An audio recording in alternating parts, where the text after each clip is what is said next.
The woman standing at the edge of Taylor, Montana, looked nothing like the dusty prospectors and weather-worn ranchers who typically pass through town, and Wade Quinlan noticed her the moment she stepped off the afternoon stage in early March of 1882. She wore a traveling dress of deep plum that somehow remained crisp despite what must have been days of hard travel, and she carried herself with the kind of purpose that made people step aside without thinking about it. More curious than her bearing was the enormous trunk being unloaded by the driver, marked with careful lettering that read "Fragile, Scientific Equipment and Property of P. Ramsey, Boston." Wade had been leaning against the post outside Henderson's general store, taking a brief respite from the chaos of ranch work, when she approached him directly. Her eyes were a startling shade of amber, sharp with intelligence and determination. "Excuse me, sir," she said, her Boston accent clear and refined. "I am looking for someone who might know the terrain well. I need to reach the highest point in the surrounding area, somewhere with minimal light interference and a clear view of the northern sky." "Would you happen to know of such a location?" Wade straightened, pushing his hat back slightly to get a better look at her. She was young, perhaps 23 or 24, with dark hair pulled back in a practical bun that still managed to look elegant. Her face held an earnest quality that suggested she was entirely serious about this unusual request. "That would be Devil's Peak, about 15 miles northwest of here," Wade said, his voice rough from a morning spent working cattle. "But it's no place for a lady traveling alone. The trail gets treacherous past Copper Creek, and there's still snow up that high this time of year." "Then I will need to hire a guide," she replied matter-of-factly. "Someone reliable who knows the land and can help me transport my equipment safely. I am prepared to pay well for such services." Wade found himself intrigued despite his better judgment. He was 26 years old and had spent the better part of a decade working his modest ranch just outside Taylor, keeping his head down and his focus on building something lasting. He did not have time for mysterious women with scientific equipment and unusual requests. Yet something in her directness appealed to him. "What exactly are you planning to do up on Devil's Peak?" he asked. She studied him for a moment, as if deciding whether he was worthy of the truth. "I am here to photograph a comet," she said finally. "Comet Wells, specifically. It passes near Earth only once every 76 years, and this month provides the optimal viewing conditions. I have traveled from Boston with equipment specifically designed for celestial photography, and I have calculated that this region offers some of the clearest skies and darkest nights in the territory." Wade had heard of photography, though he had never sat for a portrait himself. The idea of photographing something in the sky seemed almost fantastical, but her conviction was absolute. "That trunk there contains your camera?" he asked, nodding toward the enormous case.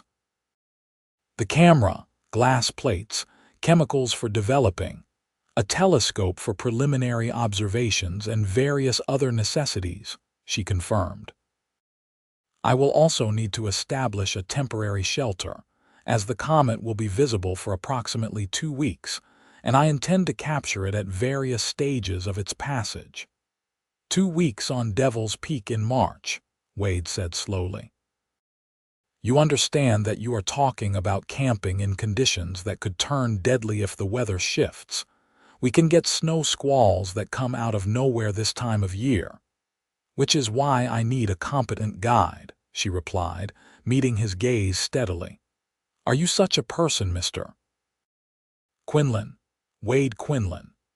He extended his hand, and she shook it with a firm grip that surprised him. "And you are Miss Ramsey from Boston?" "Penelope Ramsey, yes. I am an astronomical photographer and researcher, currently working independently after completing my studies at the Boston Observatory." Pride colored her voice. I have spent 3 years preparing for this opportunity, Mr. Quinlan. I did not come all this way to be deterred by difficult terrain or inclement weather. Wade found himself smiling despite the audacity of her request. I have a ranch to run, Miss Ramsey. I cannot simply leave for 2 weeks. I can pay you $50 for your services, she said without hesitation. 25 now and 25 upon successful completion of my work. $50 was more than Wade could make in 2 months of ranch work, especially with beef prices being what they were. It would allow him to finally repair the barn roof that had been damaged in the winter storms, and maybe even purchase the breeding bull he had been eyeing. Still, leaving the ranch unattended was not a decision to be made lightly. I would need to arrange for someone to look after my cattle and horses, he said, already running through the logistics in his mind. My neighbor's son could probably manage it for a share of the payment. $75 total, then, Penelope said immediately. That should more than cover any arrangements you need to make. You must really want to photograph this comet. You have no idea, she said, and for the first time her composure cracked slightly, revealing genuine passion beneath. This is not merely about taking pictures, Mr. Quinlan. This is about contributing to human knowledge, about capturing something vast and eternal in a medium that will preserve it for future generations. When Comet Wells returns in 1958, people will be able to compare my photographs with their own observations and learn how celestial bodies change over time. I will be dead and gone, but my work will matter. Wade had never heard anyone speak with such fervor about something so far removed from the daily struggles of survival and prosperity. Most people he knew measured their lives in seasons, in calves born and crops harvested. This woman measured hers in the movement of the heavens. I will do it, he said, surprising himself with his own certainty. But we do it my way. I choose the route, I decide when the weather is too dangerous to proceed, and you follow my guidance when it comes to survival out there. Agreed, Penelope said, relief evident in her voice. When can we depart? Tomorrow morning, first light. That gives me today to make arrangements and for you to prepare your equipment. We will need to pack everything on mules, which means consolidating what you can. Have you ever ridden a horse, Miss Ramsey? I've had some instruction in riding, though I would not call myself accomplished. Wade nodded, already planning the route in his mind. We will take it slow then. Better to arrive safely than quickly. You should get a room at the boarding house and rest. Tomorrow will be a long day. Thank you, Mr. Quinlan, she said, and her smile transformed her serious features into something genuinely warm. I truly appreciate your assistance. As Wade watched her walk toward the boarding house, her expensive trunk being hauled behind her by a young boy she had apparently paid for the service, he wondered what exactly he had just agreed to. 2 weeks in the wilderness with a Boston scientist who wanted to photograph. The sky seemed like the kind of decision his practical father would have called foolish. But Wade had spent so many years being practical and careful that the prospect of doing something unexpected felt almost liberating. That evening, he rode out to the neighboring ranch where Thomas Cooper ran cattle with his 3 sons. The eldest boy, Martin, was 17 and capable enough to handle feeding and basic care for Wade's small herd. You are really going to guide some fancy woman up to Devil's Peak so she can take pictures of a comet? Thomas asked, shaking his head with amusement. Wade, I have known you since you were barely tall enough to see over a horse's back, and I have never known you to do anything that was not completely sensible. Maybe I am tired of being sensible, Wade replied, though he said it with a smile, and the money is good, real good. Must be to drag you away from your ranch for 2 weeks. Thomas studied him with knowing eyes. Or maybe it is not just the money. She pretty, this Boston woman, She is determined, Wade said, which was not quite an answer. And she knows what she wants. I respect that. Thomas laughed. That is not a no. Well, Martin will take good care of your stock. And Wade, be careful up there. The mountains do not care how pretty a woman's eyes are. I am always careful, Wade said. But as he rode back to his ranch under a sky already filling with stars, he wondered if that was entirely true anymore. The next morning arrived cold and clear, the kind of crisp March dawn that promised good traveling weather. Wade had spent half the night packing supplies and preparing his 3 strongest mules for the journey. He loaded them with food, bedrolls, canvas for shelter, firewood, and all the other necessities for surviving in the high country. Penelope appeared at his ranch just after sunrise, wearing practical riding clothes that looked new but well chosen. Her dark hair was braided and pinned up under a wide-brimmed hat, and she carried herself with the same purposeful energy he had noticed the day before. I consolidated my equipment as much as possible, she said, gesturing to a more compact set of cases. The camera and telescope cannot be made smaller, but I eliminated redundancies elsewhere. Wade helped her load the scientific equipment onto the mules with extreme care, following her precise instructions about weight distribution and protection from jostling. The camera itself was an impressive piece of machinery, all polished wood and brass fittings, carefully packed in a custom case lined with velvet. This represents years of savings, Penelope said as they secured it. I worked as a teacher while studying astronomy, putting away every spare dollar for equipment in this expedition, if anything happens to it. Nothing will happen to it, Wade said firmly. I have packed fragile supplies across worse terrain than this. Your camera will arrive intact, Miss Ramsey. Penelope, she said. If we are going to spend 2 weeks together in the wilderness, I think we can dispense with excessive formality. You may call me Penelope. Then you should call me Wade, he replied, testing the ropes one final time. Can you mount by yourself, or do you need assistance? She approached the gentle mare Wade had chosen for her with visible caution, but she managed to get herself into the saddle with only a slight wobble. He adjusted her stirrups to the proper length and showed her how to hold the reins correctly. The horse's name is Molly, and she has the patience of a saint, Wade said. Just stay relaxed and let her follow my horse. She knows what to do. They set out as the sun cleared the eastern horizon, painting the Montana landscape in shades of gold and amber. Taylor disappeared behind them as they rode northwest, following a trail that gradually climbed toward the distant peaks. The morning was filled with the sounds of saddle leather creaking, hooves striking stone, and the occasional call of a hawk circling overhead. Wade kept a moderate pace, watching Penelope carefully to ensure she was managing the ride. She sat stiffly at first, clearly uncomfortable, but as the morning wore on she began to relax into the motion. When they stopped at midday to rest the animals and eat, she dismounted with visible relief. I fear I may have overestimated my riding abilities, she admitted, stretching carefully. Everything already aches. It gets easier, Wade said, handing her a canteen. By the 3rd day you will hardly notice. By the end of 2 weeks you will ride like you were born to it.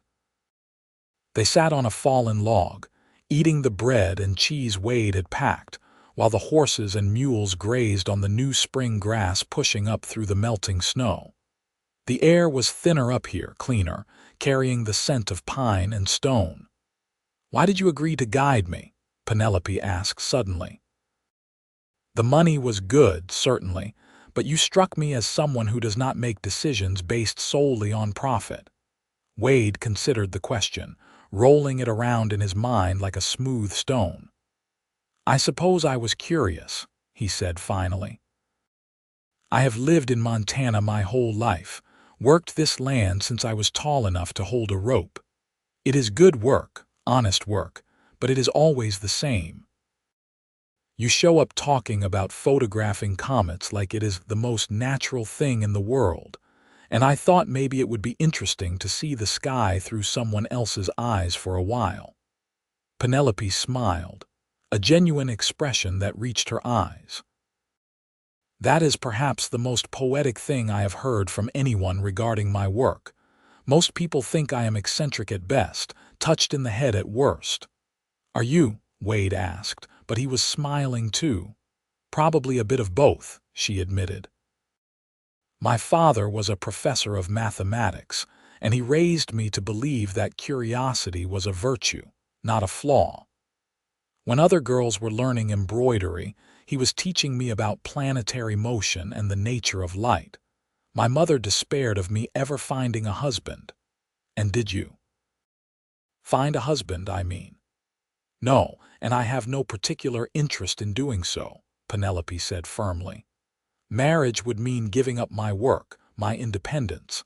I have seen too many brilliant women forced to abandon their passions because society demands they become nothing more than wives and mothers. I would rather die a spinster with my telescopes than live as someone's decorative possession. Wade found her vehemence both startling and admirable. Not all marriages are like that, he said quietly. My parents were partners in every sense. My mother worked the ranch right alongside my father until the fever took them both 10 years ago. He valued her judgment above anyone else's. Then your parents were rare, Penelope said, though her tone softened. I am glad you had that example, Wade, truly. But it does not change the reality that most men want wives who will make them comfortable, not challenge them. Maybe they are looking for the wrong things, Wade replied. They rode on through the afternoon, the trail growing steeper and more rugged as they climbed. Wade pointed out landmarks, naming the peaks and valleys they passed, while Penelope asked questions about the wildlife and geography. She had a sharp mind that retained everything he told her, and he found himself explaining things he had never put into words before. By evening, they had reached Copper Creek, where Wade knew of a sheltered spot suitable for camp. He showed Penelope how to hobble her horse and helped her set up her bedroll under a canvas lean-to he constructed against the cold. The temperature was dropping rapidly with the sunset, and he built a fire that threw dancing shadows against the surrounding trees. We are making good time, Wade said as they ate a simple dinner of beans and salt pork. If the weather holds, we should reach Devil's Peak by tomorrow afternoon. Penelope looked up at the darkening sky with undisguised longing. The stars are already so much brighter here than in Boston. I can actually see the Milky Way. Wade followed her gaze upward. He had grown up under these skies and took their beauty for granted, but watching Penelope's face as she traced the constellations made him see them anew. Her expression held wonder and something deeper, a profound connection to the vastness above. Which one is your comet? He asked. It is not visible yet to the naked eye, she explained, settling back against her saddle. But it is there, in the constellation Perseus. In a few days it will brighten enough to see without a telescope, and a week after that it will develop a proper tail. That is when I need to be ready with my camera. How long does it take to photograph something like that? Hours, she said. The exposure times for celestial photography are extremely long because the objects are so distant and the light so faint. I will need to keep the camera absolutely stable and pointed at precisely the right coordinates while the Earth rotates. It requires timing, mathematics, and no small amount of luck. Sounds complicated. It is, Penelope agreed, but that is what makes it worthwhile. Anyone can photograph a building or a person standing still. To capture something moving through the heavens, something that will not return for 3/4 of a century, that requires real skill and dedication. Wade found himself drawn to her passion, the way her entire being seemed to light up when she spoke about her work. He had known plenty of hard-working ranchers and farmers, people who took pride in what they did, but he had never met anyone quite like Penelope Ramsey. "Tell me about your ranch," she said, turning the conversation toward him. "What made you choose that life?" "I did not choose it so much as inherit it," Wade said. "My parents built that ranch from nothing, carved it out of raw land through sheer determination. When they died, I was 16 and suddenly responsible for everything. I could have sold it, I suppose, gone to work for one of the bigger outfits, but it felt like that would be abandoning their memory, so I kept it going." 10 years, Penelope said softly. "You have been running it alone since you were 16.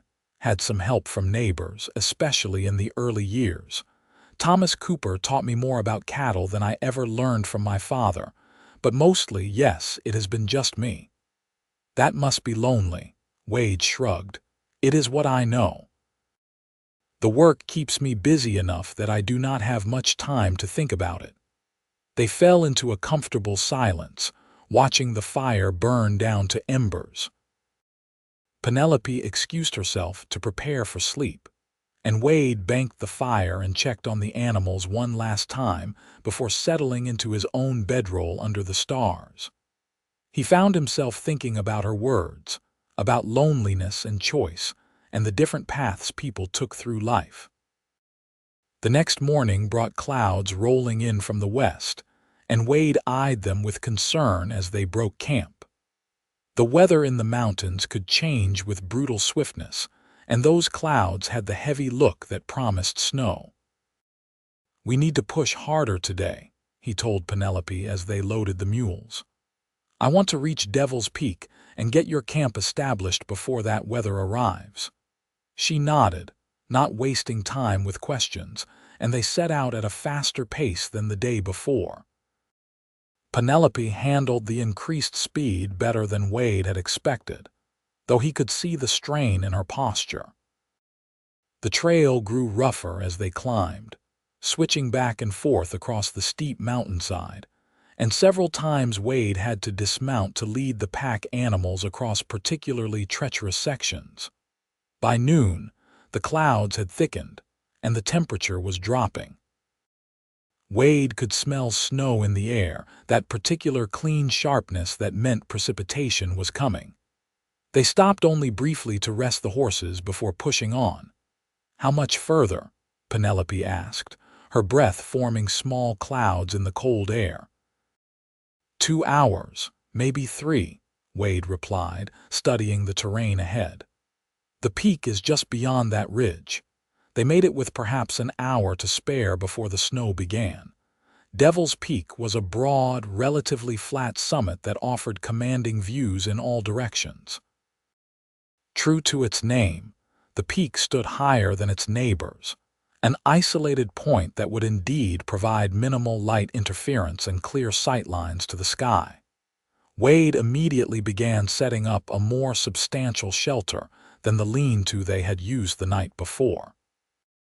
He had brought enough canvas and rope to create a proper tent, large enough for Penelope to work inside if necessary.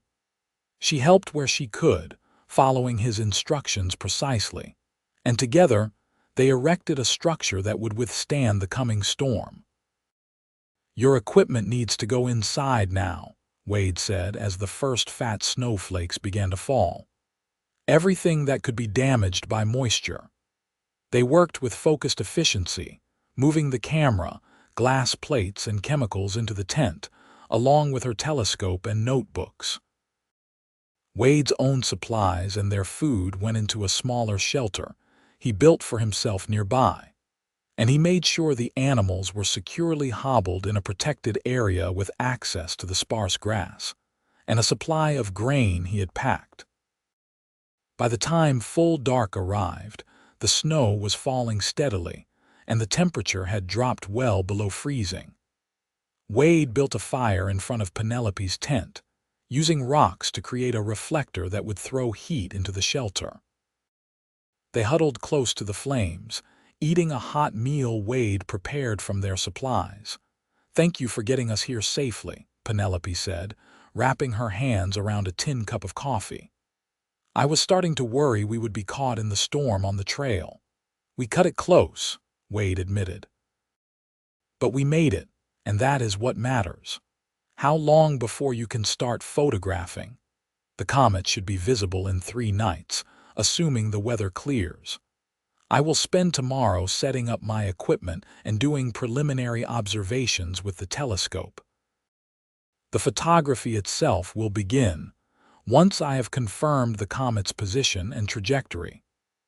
The snow fell throughout the night, and Wade woke several times to check the animals and make sure the shelters were holding. Each time he emerged from his tent, he could see the soft glow of a lantern in Penelope's shelter and her silhouette moving inside. She seemed to require little sleep, driven by an energy he could only partially understand. By morning, 8 inches of fresh snow covered the peak, but the storm had passed, leaving behind crystalline air and blindingly bright sunshine. Wade dug out the fire pit and got a new blaze going while Penelope emerged from her tent looking tired but determined. "I need to set up the camera mount," she said after a quick breakfast. "It has to be perfectly level and aligned with the celestial pole. Could you help me?" Wade spent the next several hours following Penelope's precise instructions, helping her position an elaborate tripod system and attach the camera in a way that allowed for minute adjustments. She used a compass, a spirit level, and complex calculations scrawled in her notebook to determine the exact positioning. "The Earth rotates at 15 degrees per hour," she explained as she worked. "I need to compensate for that rotation during the long exposure, which means the camera must move in precise increments to track the comet's position. This mechanism here allows for that adjustment, but it has to be set perfectly or the image will be blurred." Wade watched her work with growing admiration. Her hands were steady despite the cold, her focus absolute. She was like a master craftsman plying an exceptionally delicate trade, and he found himself fascinated by every aspect of the process. "There," she said finally, stepping back to examine her setup. "Now I need to calibrate it using known stars, which means waiting for nightfall." They spent the afternoon preparing the peak for extended occupation. Wade gathered what firewood he could find, though trees were sparse at this elevation. Penelope organized her glass plates and mixed chemicals according to recipes she had memorized, explaining each step to Wade when he asked. "The plates are coated with a light, sensitive emulsion," she said, holding one up to show him the dark, glossy surface. "When light strikes it during the exposure, it creates a chemical change that forms the image. Then I develop the plate using these solutions to fix the image permanently. It is part chemistry, part art." "You really love this," Wade observed. "I do," Penelope said simply. "This is what I was meant to do, Wade. I know that sounds presumptuous, but I have never felt more certain of anything in my life.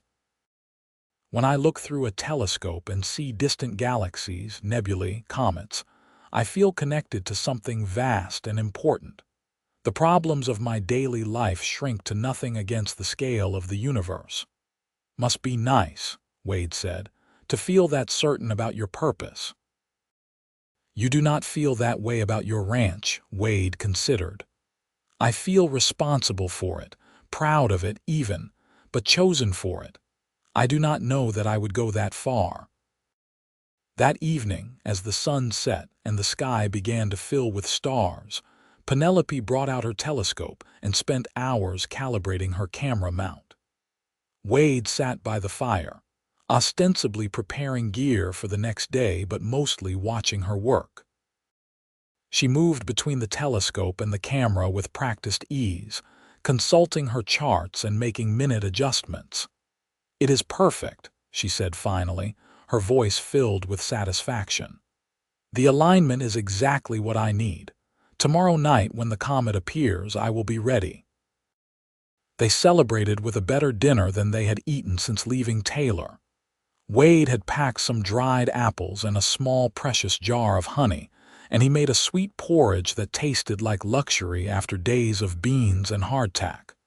"Tell me about Boston," Wade said as they ate. "What is it like?" Penelope laughed. "Crowded.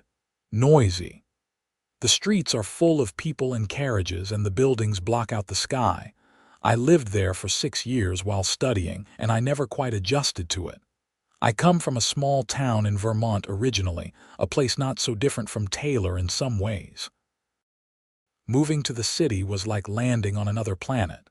But you stayed. The observatory was there, and the libraries, and the people who could teach me what I needed to know. I would have lived in a cave if that was what it took to learn astronomy." She paused, smiling at some memory. "My professor, Dr. Chen, he was one of the few people who took me seriously. Most of the other students thought I was a novelty at best, a distraction at worst. But Dr. Chen saw my potential and pushed me harder than he pushed anyone else. Everything I know about celestial photography I learned from him. He must be proud of you being here." Penelope's expression turned sad. "He died last year, heart failure. I wish I could show him the photographs I am going to take. He would have understood their significance." Wade saw the grief in her eyes and felt a pang of recognition. "My parents died of scarlet fever. 1 week they were healthy, the next they were both gone. I understand that feeling of wishing you could share something with someone who is not there anymore." "It is a particular kind of loneliness, is it not?" Penelope said softly. "Losing the people who believed in you." "Yes," Wade agreed. "It is." They sat in companionable silence, both lost in their own memories, while the fire crackled and the stars wheeled overhead. Despite the sadness of the conversation, Wade felt a connection forming between them, a recognition of shared experience that went beyond words. The next day dawned clear and cold, perfect conditions for celestial observation. Penelope was up before sunrise, too excited to sleep, and Wade found her already checking her equipment when he emerged from his tent. "Tonight," she said, her eyes bright with anticipation. "Tonight I will see the comet and begin photographing. I can hardly believe it is finally happening."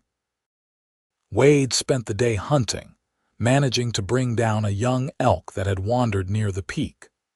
Fresh meat was a welcome change from their preserved supplies, and he used the opportunity to teach Penelope how to properly dress and prepare game.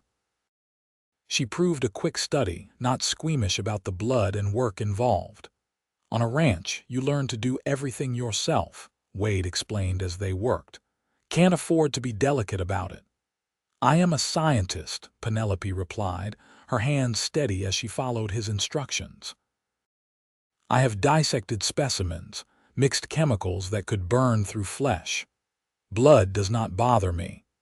As evening approached, Penelope's excitement became almost palpable.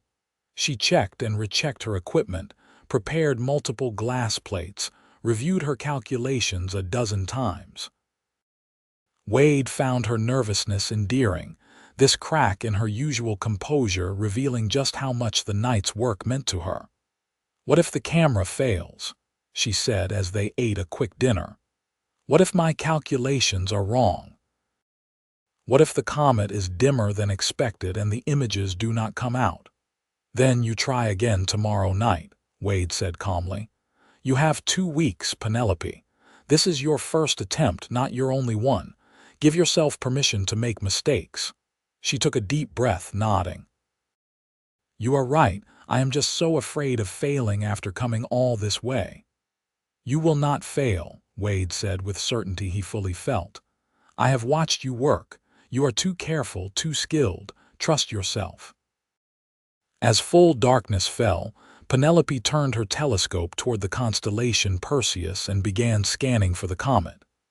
Wade stood nearby, maintaining the fire and trying to stay out of her way. Minutes stretched into an hour, then another, and he could see her growing frustrated. "It should be here," she muttered, adjusting the telescope again. "According to my calculations, it should be visible right here." "Maybe your calculations were slightly off," Wade suggested gently. "Could you be looking in the wrong spot?" Penelope was about to reply when she suddenly froze, her eye pressed to the telescope. "Wait, wait, I see it. Oh God, Wade, I see it." Her voice carried such pure joy that Wade found himself grinning. "You are sure? Absolutely certain?" "There, just a small fuzzy patch right now, but it is definitely the comet." "Come, look." Wade had never looked through a telescope before, and Penelope had to guide him on how to position his eye properly. When the image finally came into focus, he saw what she meant. A small, indistinct smudge against the background of stars, hardly impressive to his untrained eye. "That is it," he said, then immediately regretted his tone when he saw her face fall. "I mean, I am sure it will look more impressive through your camera. It will develop a tail as it gets closer to the sun," Penelope explained, her enthusiasm undimmed. "Right now we are seeing it before it becomes spectacular, which is exactly what I wanted. I will have images of the entire transformation." She spent the next hour setting up her first photographic plate, a process that involved working in complete darkness inside a special bag to load the light-sensitive material into the camera. Wade watched the faint outline of her hands moving inside the black fabric, marveling at her ability to work blind. Finally, she was ready. "This will be a 4-hour exposure," she said, carefully opening the camera's shutter. "I will need to adjust the tracking every 15 minutes to compensate for the Earth's rotation. You should sleep, Wade. There is nothing for you to do." "I will keep you company," Wade said, settling by the fire. 4 hours is a long time to be alone in the dark." Penelope smiled at him, and in that moment, with the firelight dancing across her face and the stars vast above them, Wade felt something shift in his chest. This was more than admiration for her skill or respect for her dedication. This was something deeper, more dangerous. They talked through the night, their conversation ranging from her studies to his ranch, from her childhood in Vermont to his memories of learning to rope cattle from his father. She told him about the injustices she had faced in the academic world, the professors who had refused to teach a woman, the observatories that had denied her access to their equipment. He told her about the loneliness of the past 10 years, the weight of responsibility he had carried since he was barely more than a boy. Every 15 minutes, Penelope would excuse herself to make precise adjustments to the camera, consulting her pocket watch and her charts, her movements practiced and sure. Then she would return to the fire, to their conversation, picking up threads as if they had never been interrupted. "Do you ever think about leaving Montana?" she asked at one point. "Seeing what else is out there?" "Sometimes," Wade admitted, "but the ranch is my responsibility. I can't just abandon it, even if it means never discovering what else you might be capable of." Wade looked at her, at the challenge in her eyes. "What about you? Will you go back to Boston after this, or will you chase more comets, more celestial phenomena?" "I will go where the science takes me," Penelope said. "There is a solar eclipse visible from Africa next year, and a meteor shower that will be best viewed from the Australian outback the year after that. The world is full of astronomical wonders, Wade, and I intend to see as many as I can before I die." "That sounds like a lonely life too," Wade observed. "Always moving, never settling." "Perhaps," Penelope conceded. "But it is the life I have chosen, the price I am willing to pay for my work." When the 4-hour exposure finally ended, Penelope closed the camera shutter with trembling hands. "Now I have to develop the plate and see if I captured anything," she said, her exhaustion evident. Can that wait until morning? Wade asked. You have been up for nearly 24 hours. I need to know if it worked, she insisted, and Wade recognized that particular stubborn set to her jaw. He helped her set up her developing area inside her tent, heating water and preparing the chemical baths according to her instructions. The process took another hour, and Wade could see her swaying with fatigue as she worked. Finally, she lifted the plate from its final bath and held it up to the lantern light. Her sharp intake of breath told Wade everything. Did it work? He asked. It is beautiful, she whispered. Wade, look. He peered at the glass plate, seeing the negative image of stars scattered across the dark surface. In the center, exactly where Penelope had positioned it, was a small but distinct fuzzy patch with the faintest suggestion of a tail. You did it, Wade said, unable to keep the pride from his voice. Your comet. Penelope lowered the plate carefully, her eyes filling with tears. I did it, she repeated, as if she could hardly believe it herself. All those years of study, of preparation, and it actually worked. Before Wade could think better of it, he pulled her into a hug. She stiffened for only a moment before relaxing against him, her forehead resting against his shoulder. They stood like that for a long moment, the glass plate held carefully between them, while the Montana night enfolded them in silence. Thank you, she said finally, pulling back but not quite meeting his eyes, for believing I could do this, for getting me here safely, for everything. You did the hard part, Wade said, reluctant to release her completely. I just carried the equipment. Penelope laughed, wiping at her eyes. You did considerably more than that. Now, I really should sleep before I fall over. Wade left her to rest and returned to his own tent, but sleep eluded him. He lay awake watching the sky through the tent opening, thinking about Penelope's tears of joy, the way she had felt in his arms, the vast distance between her world and his. Over the next several days, they fell into a rhythm. Penelope would sleep during the daylight hours, resting from her long nights of photography. Wade would hunt, maintain camp, and tend to the animals. As evening approached, they would share a meal and conversation before Penelope began her nightly work. Each night, the comet grew brighter and its tail more pronounced. Penelope was ecstatic with her results, showing Wade each developed plate and explaining what made each one significant. He began to understand what she was seeing, began to appreciate the subtle differences between images taken on different nights. But more than the science, Wade found himself drawn to Penelope herself, the way she hummed while preparing her chemicals, the fierce concentration on her face when she performed calculations, the childlike wonder in her voice when she described celestial mechanics. He had never met anyone quite like her, and he was becoming increasingly certain that he was falling in love with her. The realization terrified him. She had made her position clear. She had no interest in marriage, no intention of giving up her wandering scientific life. And even if she did, what could he offer her?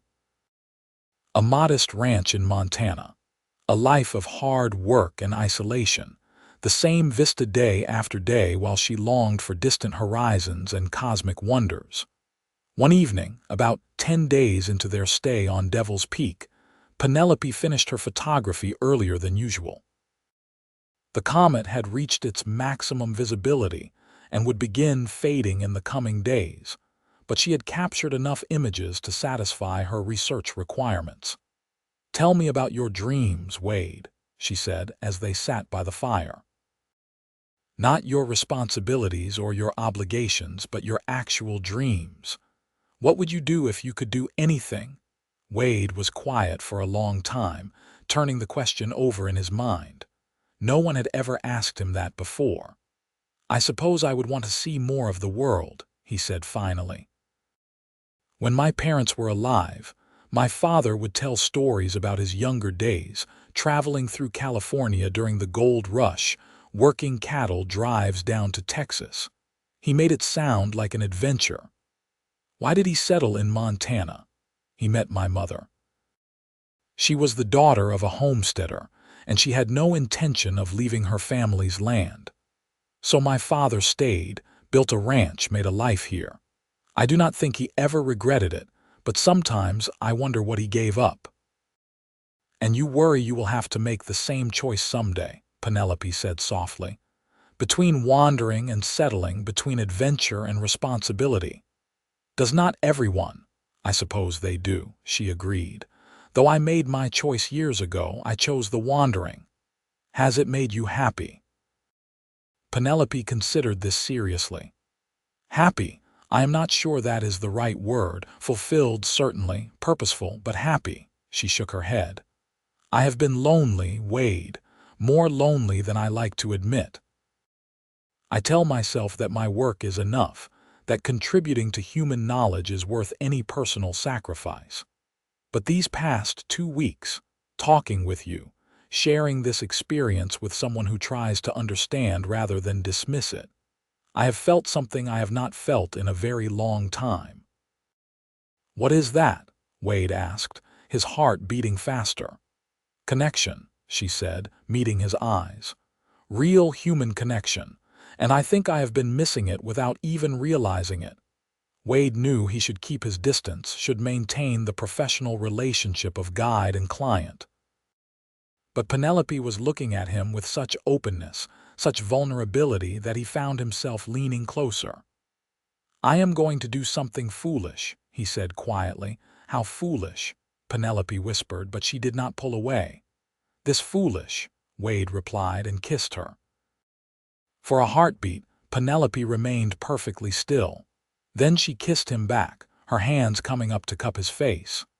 The kiss was gentle at first, tentative, but it quickly deepened into something more urgent.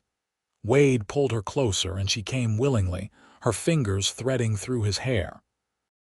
When they finally broke apart, both breathing hard, Penelope rested her forehead against his. That was indeed quite foolish, she said, but she was smiling.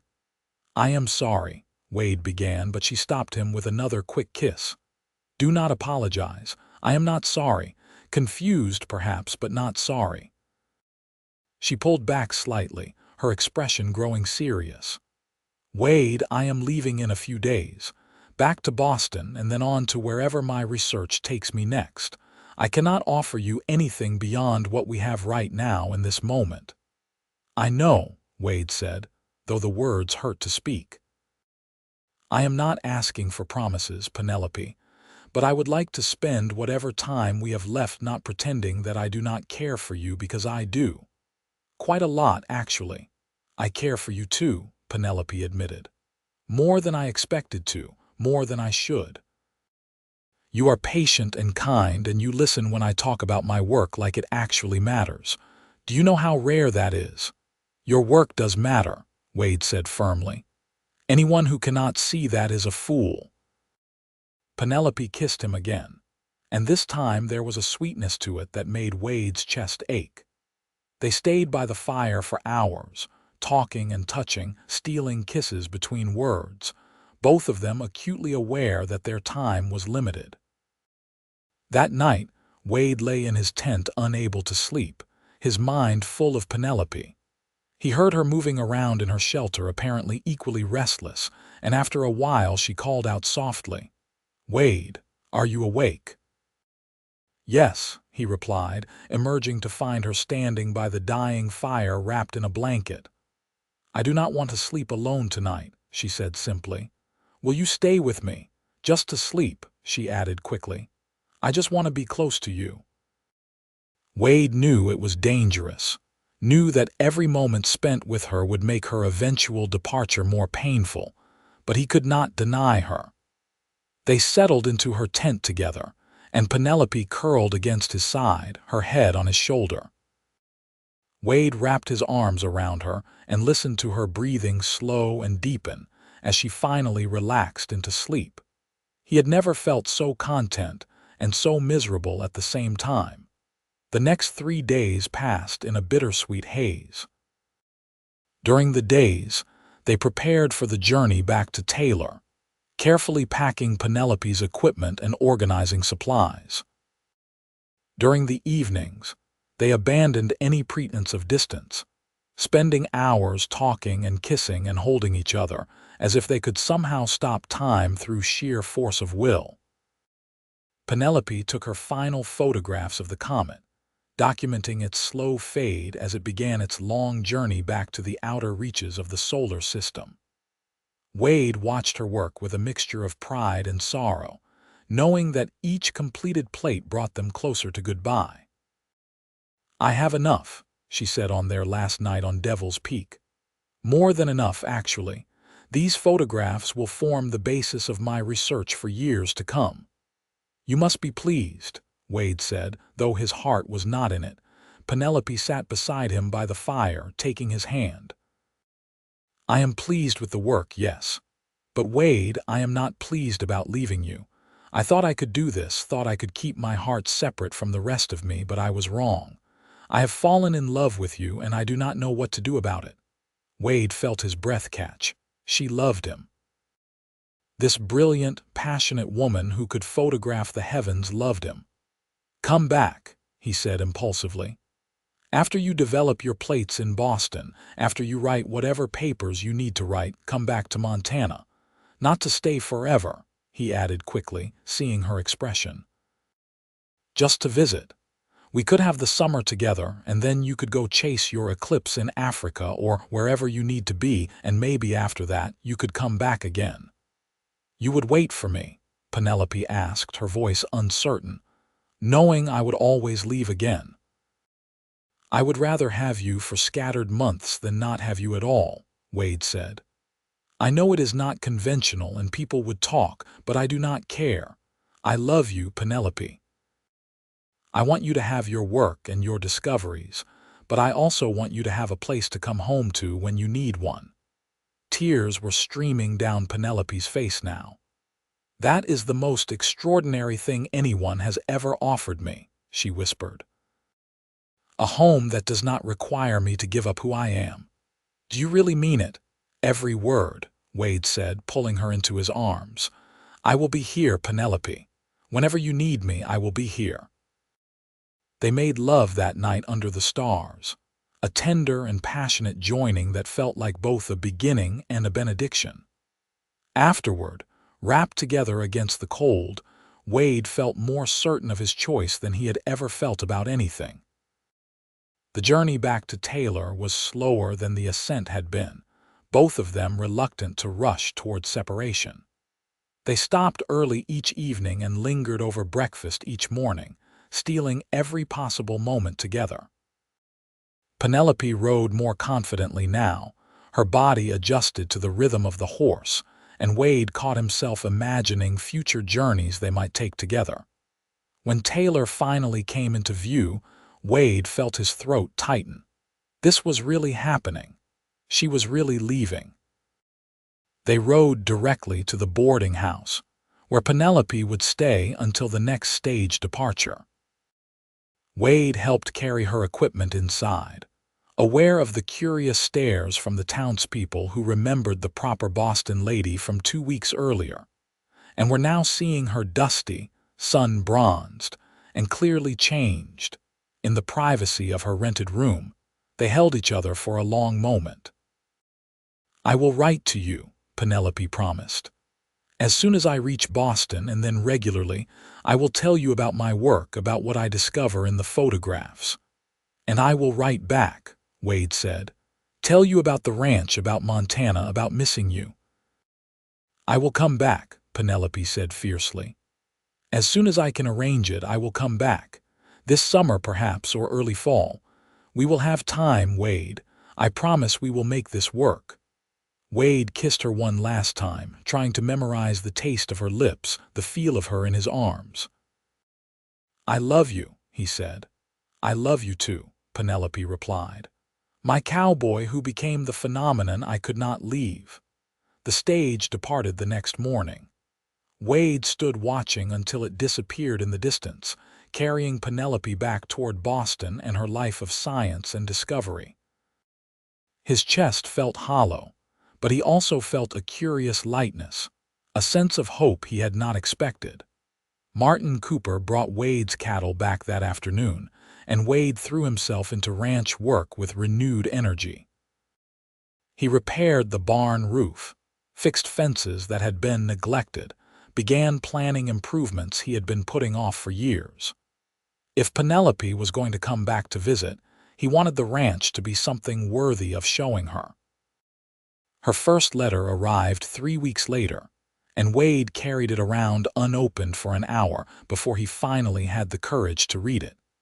She wrote about the journey home, about developing her photographic plates in the observatory's darkroom, about the incredible detail visible in the images. Her professor colleagues were astonished by the quality of her work, she said, and there was talk of publication in prestigious journals. She also wrote about missing him, about lying awake at night remembering their conversations by the fire, about wishing she could share her triumphs with him in person. At the end of the letter, she confirmed what she had promised. She would return to Montana in August, and she could stay for 6 weeks before she needed to be in New York to prepare for her African expedition. Wade wrote back immediately, filling pages with news about the ranch, about spring calving and new foals, about the way the mountains looked when the snow melted and wildflowers covered the high meadows. He told her he was counting the days until August. They wrote frequently over the following months, their letters crossing in the mail, each one deepening the connection between them. Penelope sent him photographs of the comet, and Wade built a small frame to display one in his ranch house. He sent her pressed wildflowers from the mountain meadows, and she wrote back that she kept them in her notebooks, tangible reminders of Montana. When August finally arrived, Wade could hardly contain his nervous energy. He cleaned the ranch house more thoroughly than he had in years, bought new curtains from the general store, even planted flowers by the front door. Thomas Cooper teased him mercilessly about his preparations, but Wade did not care. The stage was late, and Wade spent 2 hours pacing the platform before it finally rolled into Taylor. Penelope was the first passenger off, and when she saw Wade, her face lit up with such joy that he felt his heart might burst. He swept her into his arms right there in front of everyone, and she kissed him without any concern for propriety or the scandalized looks from the other passengers. "I missed you," she said against his lips. "So much, Wade, so much." "I missed you too," he replied, hardly believing she was really here, solid and warm in his arms. Those 6 weeks were the happiest of Wade's life. Penelope loved the ranch, loved the wide Montana skies and the distant mountains. She helped with the daily work, learning to milk cows and collect eggs, and in the evenings she would set up her telescope in the yard and show Wade the wonders of the night sky. They rode up to Devil's Peak again, just the two of them, and spent a week camping under the stars. Penelope took more photographs, documenting the summer constellations, while Wade simply enjoyed being with her. They talked about everything and nothing, made love under the open sky, and for a brief time, the future did not matter. But eventually, September arrived and Penelope had to leave for New York. Their parting was tearful but tempered by the knowledge that she would return again. This was not goodbye forever, just goodbye for now. "I will be back next spring," she promised. "After Africa but before the meteor shower. We will have 2 months together." "I will be here," Wade said, and he meant it with everything in him. Their pattern continued for 3 years. Penelope would travel the world pursuing her astronomical research, sending Wade letters and photographs from exotic locations. Then she would return to Montana for weeks or months at a time, and they would fall back into their life together as easily as breathing. During one of her visits in the summer of 1884, as they lay together in Wade's bed watching the sun rise through the window, Penelope said something that changed everything. "I am tired of leaving," she said quietly. "Every time I say goodbye to you, it gets harder. And I keep wondering what I am actually accomplishing, chasing phenomena around the globe when the person I love most is here." Wade propped himself up on one elbow, looking down at her. "Are you saying what I think you are saying?" "I want to stay," Penelope said, meeting his eyes. "Not forever, perhaps.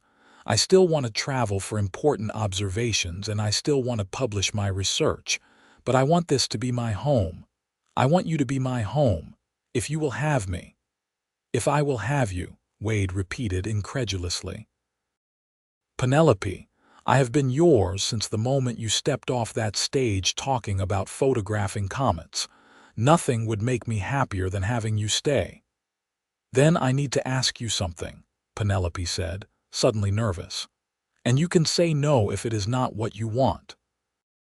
"But Wade, will you marry me?"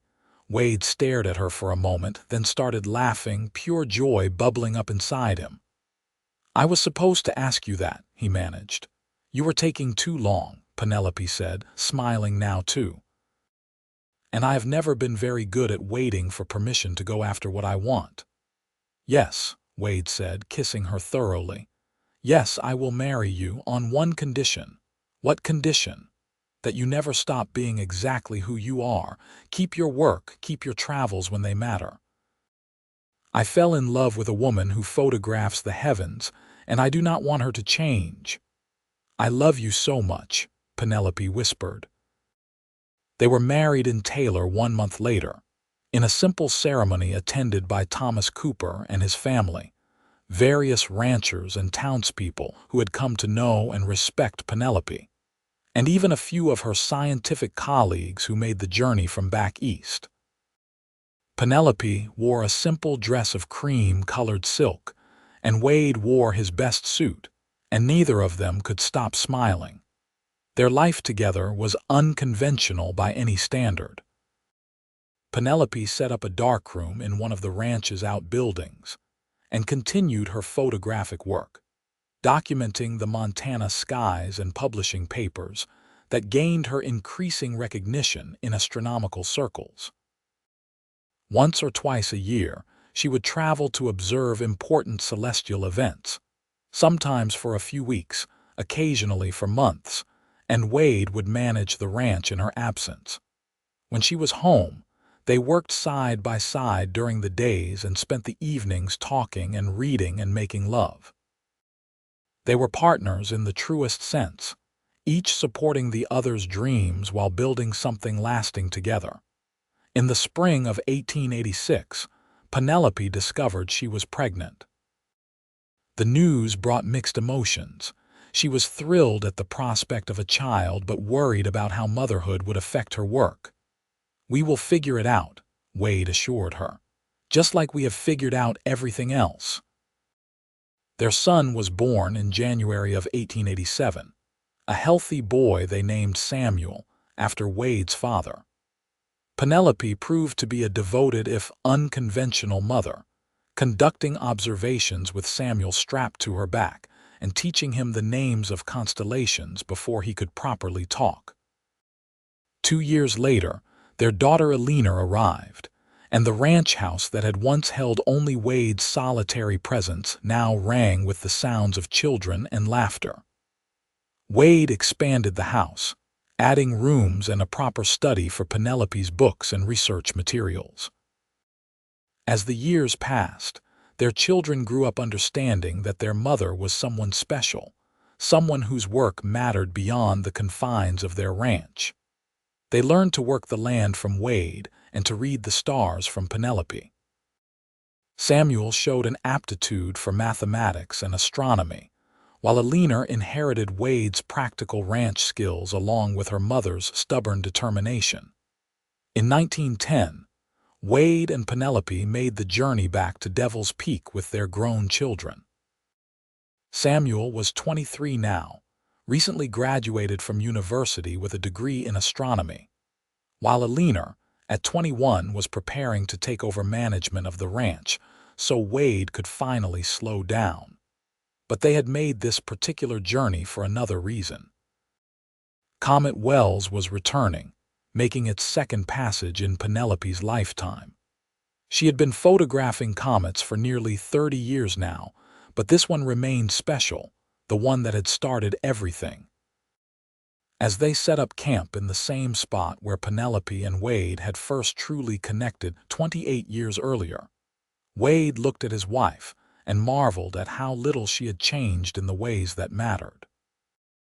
Her hair was threaded with silver now, and there were lines around her eyes, but her passion for the stars burned as bright as ever.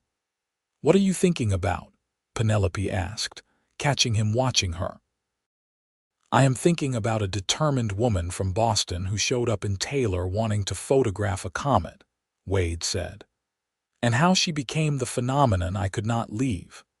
Penelope smiled, that same warm expression that had captivated him decades earlier. "And I am thinking about a cowboy who agreed to guide that determined woman up a mountain, and how he gave her everything she never knew she needed." That night, with their children operating the camera equipment Penelope had taught them to use, Wade and Penelope stood together watching the comet arc across the sky. It was brighter this time, more spectacular than it had been in 1882, its tail stretching across a quarter of the visible sky. "It is beautiful," Wade said, holding Penelope close. "It is," she agreed. "But you know what is more beautiful? That we get to see it together. That we built a life that let us both have our dreams. That is rarer than any comet, Wade. That is the real phenomenon." Samuel successfully captured several stunning photographs of the comet that night, images that would eventually be published alongside his mother's 1882 plates in a paper comparing the comet's two passages. Alina, meanwhile, had become engaged to a young rancher from the neighboring county, someone who respected her independence and her skills. As Wade and Penelope descended from Devil's Peak, for what they both knew would be the last time, Wade reflected on the journey that had brought them here. What had started as a simple job guiding a scientist up a mountain had become a love story that spanned decades, a partnership that had enriched both their lives beyond measure. Back at the ranch, they settled into their later years with contentment. Penelope continued her work, though at a slower pace, training younger astronomers who sought her out for her expertise. Wade finally handed over the bulk of the ranch operations to Alina and her husband, though he still insisted on helping with the horses. They spent their evenings on the porch Wade had built, watching the sun set over the Montana mountains and the stars emerge. Sometimes Penelope would bring out her telescope, and sometimes they would simply sit together in comfortable silence, hands linked, no words necessary. In 1920, when Wade was 64 and Penelope 61, they celebrated their 36th wedding anniversary with their children and 5 grandchildren gathered around them. Samuel had become a respected astronomer in his own right, teaching at a university in California, but visiting Montana regularly. Alina and her husband had expanded the ranch and were raising their children with the same mixture of practicality and wonder that Wade and Penelope had modeled. "Tell us the comet story," the youngest grandchild demanded, and Wade and Penelope exchanged amused glances. They had told this story countless times, but it never got old. "It started in March of 1882, Penelope began, her voice still strong despite the years. "I arrived in Taylor, Montana, with more determination than sense, looking for someone foolish enough to guide me up a mountain to photograph a comet. And I was just foolish enough to say yes," Wade continued, squeezing her hand. "Though at the time, I thought I was agreeing to a simple job. I had no idea I was agreeing to the greatest adventure of my life." Their grandchildren listened with rapt attention, as Wade and Penelope recounted their first journey, their first kiss, the challenges they had faced in building an unconventional life together. The story had become family legend, a testament to the power of following your passion and opening your heart to unexpected possibilities. As the evening drew to a close, and the family dispersed to their various rooms in the now sprawling ranch house, Wade and Penelope remained on the porch, watching the stars emerge. "You have any regrets?" Wade asked, a question he had posed many times over the years. "Not a single one," Penelope replied, just as she always did. "You? Only that we cannot live it all over again," Wade said, pulling her closer. They sat in silence for a while until Penelope pointed toward the northern sky. "Look," she said softly, "Perseus is rising." Wade followed her gaze to the constellation where they had first spotted Comet Wells together 38 years earlier. The stars looked exactly the same as they had that night on Devil's Peak, eternal and unchanging, while everything else had transformed beyond recognition. "I love you," he said, words he had spoken thousands of times but never tired of saying. "I love you too," Penelope replied. "My cowboy who became the phenomenon I could not leave." Wade Quinlan lived to be 72, passing peacefully in his sleep in 1928 with Penelope holding his hand. She followed him 18 months later, her heart simply giving out one quiet morning as she sat at her desk, working on one final paper about stellar photography. They were buried side by side in Taylor's small cemetery, their gravestone reading simply Wade and Penelope Quinlan.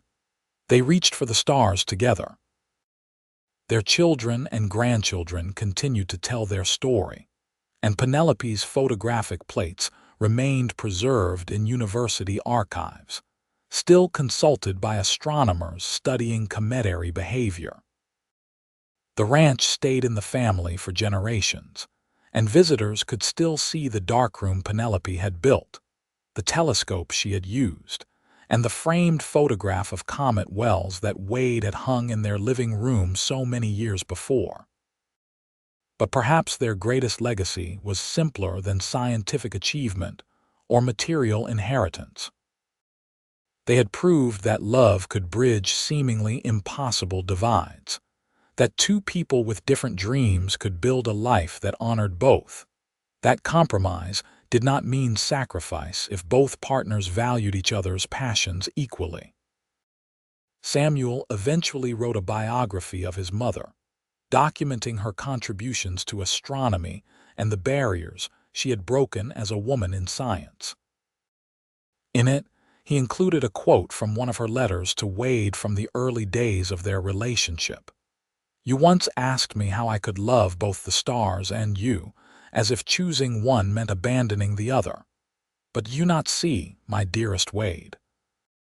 You are my fixed point, my North Star, the constant that allows me to navigate all the vastness beyond. I can reach for the heavens because I know you are here, holding the ladder steady, believing in me even when I doubt myself. That is what love is, I think.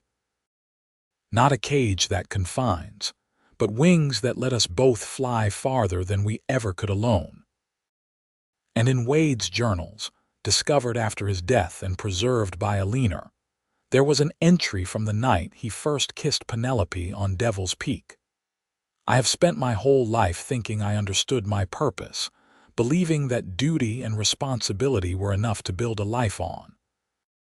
Then Penelope Ramsey arrived in Taylor talking about photographing comets, and suddenly, I understood that there is more to living than simply surviving. She has shown me wonder, taught me to see the extraordinary in the ordinary, made me believe that even a simple Montana rancher can be part of something vast and beautiful. Tomorrow she will photograph her comet, but tonight I captured something even more precious, her heart.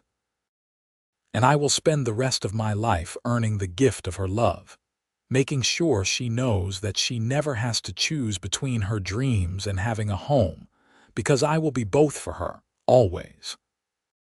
The story of Wade and Penelope Quinlan became one of those rare tales that transcends its specific time and place to speak to something universal about human connection. In an era when women's ambitions were often crushed beneath societal expectations, when men were expected to be stoic and unemotional, when marriage meant rigid roles and limited options, they had forged something different. Their great-granddaughter, herself an astronomer, returned to Devil's Peak in 1982 to observe the third passage of Comet Wells during human history.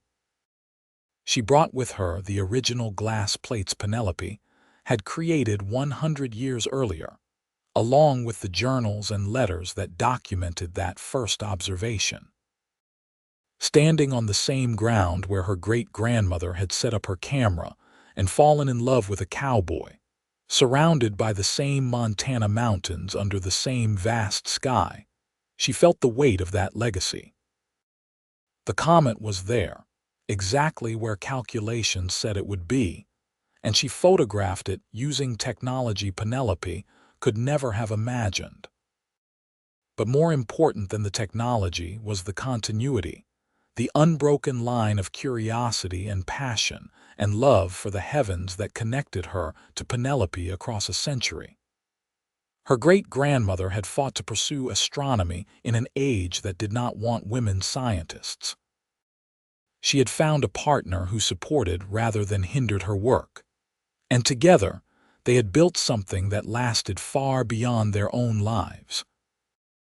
That night on Devil's Peak, as she developed her digital images and compared them to Penelope's century-old glass plates, she understood something profound.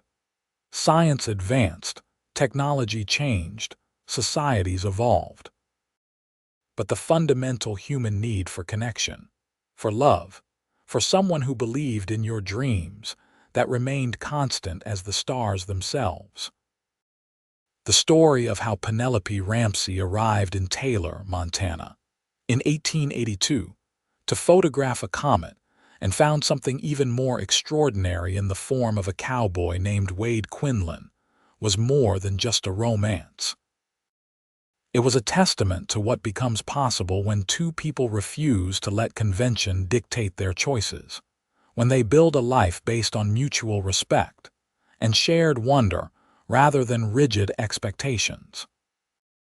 They had loved each other across decades and distance, through the challenges of building a ranch and raising children and pursuing scientific discovery. They had created space for both to be fully themselves, while also building something together that was greater than either of them alone. And in the end, that was the real phenomenon. Not the comet that passed overhead once every 76 years, beautiful though it was. Not even the groundbreaking astronomical photographs Penelope created, significant though they were. The real wonder was two hearts that found each other against all odds and refused to let go. Two souls that proved love could be both anchor and wings, both home and horizon. Their story lived on in the memories of their descendants, in the archives of astronomical societies, in the land they had worked and loved, and in the endless Montana sky that had witnessed both their first kiss and their final goodbyes. It lived on as proof that the greatest discoveries we make in life are not always the ones we set out to find, and that sometimes the most important journey is the one that leads us to the person we were always meant to love.